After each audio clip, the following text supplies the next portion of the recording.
नमस्कार। मैं आचार्य नितिन कुलकर्णी स्वस्तिक एस्ट्रो में आप सभी मित्रों का स्वागत करता हूं।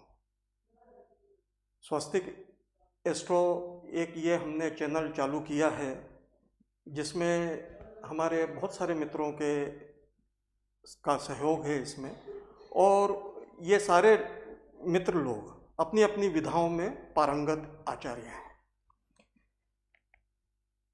ज्योतिष में विशेष रूप से फलित के ऊपर ध्यान दिया जाता है, और इसके फलित करने के ज्योतिष में बहुत सारे विभाग हैं, जिनमें मुख्य रूप से 4-5 विभाग हैं। उन विभागों में एक विभाग ताजिक भी है। ताजिक ज्योतिष एक आम आदमी के लिए थोड़ा सा अलग शब्द हो जाता है, क्योंकि ये विधा वैदिक ज्योतिष के कुंडली दर्शन के या कुंडली से अपने भविष्य का प्रेडिक्शन करने में के अलावा एक ये अलग प्रकार की विधा है। इसमें और वैदिक ज्योतिष में और ताजिक में कुछ समानताएं हैं और कुछ असमानताएं भी हैं। यहाँ पर ताजिक शब्द जो है, ये मूलतः ये ज्योतिष जो बनाया है ये फारस या पारसी साइड से आया हुआ है, क्योंकि इसका कोई एक अभी प्रत्यक्ष और अप्रत्यक्ष कुछ वो प्रमाण नहीं मालूम, पर ऐसा कहा जाता है, ऐसा माना जाता है कि ये फारसी अपना फारसी शब्द से ही ये ताजिक बना हुआ है। इसमें फिर बलभद्र मिश्र साहब ने इसके संस्कृत में कुछ इसको डेवलप किया फारसी भाषा में। फारसी अभी ये भी कंफर्म नहीं है कि वो फारसी ही है या अरबी है या उर्दू है, ऐसा अभी कुछ मालूम नहीं पड़ा है। लेकिन मुद्दा वो नहीं है, ये अपन ये मान के चलें कि ये एक विदेशी भाषा से आया हुआ है, और अपन ने उसको संस्कृत में डेवलप करने के बाद अपन ने इसके भी ऊपर भी काम करके इस ज्योतिष शास्त्र की इस ब्रांच को यानी ताजिक शास्त्र को अपन ने एक नया डेवलपमेंट दिया हुआ है।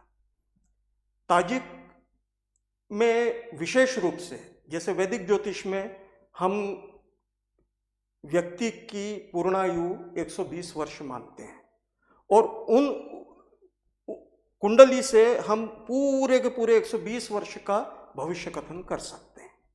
लेकिन ताजिक में हर वर्ष प्रत्येक जातक के प्रत्येक वर्ष को नवीन अपना समय मान लेते हुए, सूर्य का जो समय मान है उसको लेते हुए हर साल एक नई कुंडली बनाई जाती है, और उससे केवल और केवल मात्र एक वर्ष के लिए ही उसका भविष्य कथन करा जाता है।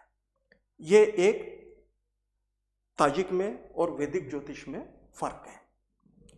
दूसरा फर्क क्या है कि जो वैदिक ज्योतिष में जो ग्रह आपस में मित्र हैं, ताजिक में ये आवश्यक नहीं है कि वो मित्र हो भी सकते हैं और वो शत्रु भी हो सकते हैं।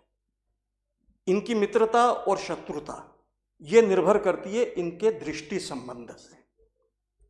जैसे 5-9 की दृष्टि है कि किसी ग्रह की दूसरे ग्रह पे 9वीं दृष्टि है, तो निश्चित रूप से उस दूसरे ग्रह की पहली ग्रह के ऊपर जो दृष्टि आएगी वो 5वीं हो जाएगी। सॉरी।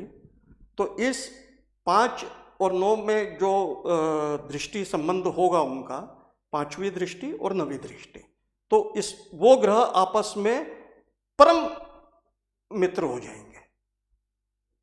वो भला ही आपस में वो पहला ग्रह और दूसरा ग्रह शनि मंगल हो या सूर्य शनि हो, तो भी ये वैदिक शास्त्र में ये दुश्मन है, शत्रु हैं आपस में।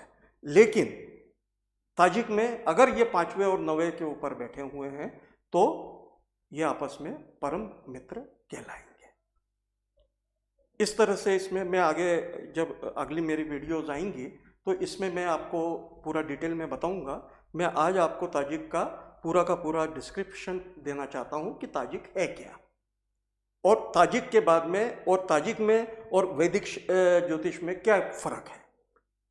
तो वैदिक में अपन ने पहले ये प्राप्त किया कि 120 वर्ष का भविष्य कथन किया जाता है जातक का। ताजिक में हर वर्ष नया समयमान के अनुसार हर वर्ष नवी कुंडली बनेगी, नई कुंडली के साथ में उसका केवल और केवल 1 वर्ष के लिए भविष्य कथन होगा। तीसरी बात हमारी ये आई कि इसमें दृष्टि संबंध से ग्रहों की आपस में मित्रता और शत्रुता होती है, ना कि कैरेक्टर वाइज होती है। ये एक 3 मुख्य। ताजिक में भी हमारी दशाएं हैं जो अलग अलग दशाओं के नाम से जानी जाती है। मुद्दा दशा है, मुद्दा दशा है, पात्यायनी दशा है। इस तरह की, जैसे अपने वैदिक ज्योतिष में महादशाएं हैं, अंतरदशाएं हैं, प्रत्यंतर दशाएं, इस तरह से इसमें भी वो दशाएं। लेकिन इन दशाओं का फलित भी मात्र और मात्र 1 वर्ष के लिए ही किया जाएगा। जैसे हमारी वैदिक ज्योतिष में शुक्र की महादशा 20 वर्ष की है, लेकिन इसमें वो वर्कआउट किया जाएगा कि ये कितने महीने की रहेगी, कितने दिन की रहेगी, या कितने हफ्ते की रहेगी। ये मैं आपको आगे की जो मेरी अगली वीडियोस जो आएंगी उसमें मैं ये डिस्क्राइब करूँगा, उनके फलित बताऊँगा, सारी चीज़ें इस मामले में आपको बताऊँगा मैं। इसमें एक मुंथा दशा एक रहती है। इसमें मुंथा को भी कंसिडर किया जाता है, लेकिन मुंथा का कोई वैदिक ज्योतिष में और इसमें ताजिक के पुराने वाले ग्रंथों में इसका उल्लेख कहीं है नहीं।